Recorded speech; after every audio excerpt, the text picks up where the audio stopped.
The third unit of this course specifically tries to address the following course competencies listed for this course.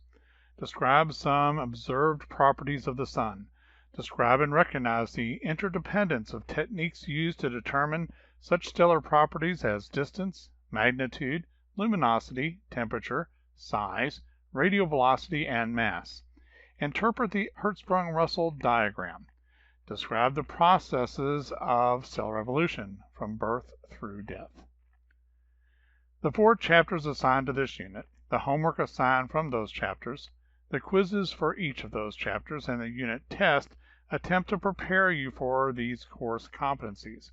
Successful completion of these readings and assignments should make you comfortable addressing that which those competencies address.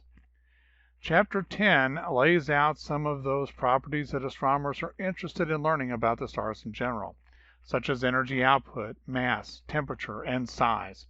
It also tells how astronomers can get that information, primarily from the gathering and analysis of the light from those stars.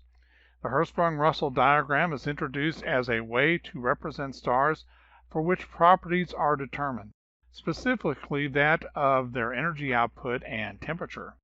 The HR diagram becomes very important in understanding the evolution of stars introduced in a later chapter. Chapter 11 specifically looks at what is known as our own star, the Sun.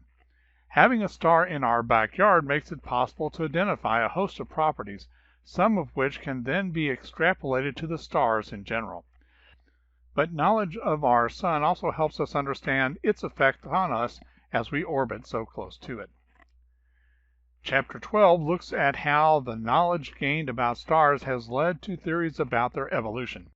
It is sometimes hard to imagine the stars overhead changing, but they do. We humans don't notice it because the time for those changes to occur are quite large compared to the typical human lifetime. But change they do, and there are differences that depend on the mass of the stars. In the case of Chapter 12, the evolution of low-mass stars, such as our Sun, is described. Chapter 13 looks at the evolution of high-mass stars. Not only are these stars much higher in mass than our Sun, but larger in physical volume. And though their mass is much greater, their evolutionary time periods are much shorter than their low-mass cousins.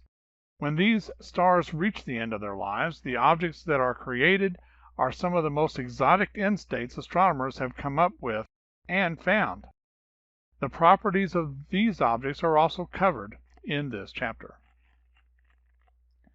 In summary, these 4 chapters provide an overly brief summary of what we have learned about the stars, those points of light that dot our night skies.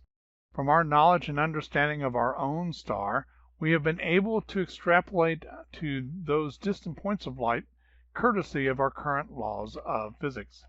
Consistency between prediction and observation to this point is what gives astronomers the confidence that they are slowly extracting what there is to know about those so-called points of light in our skies.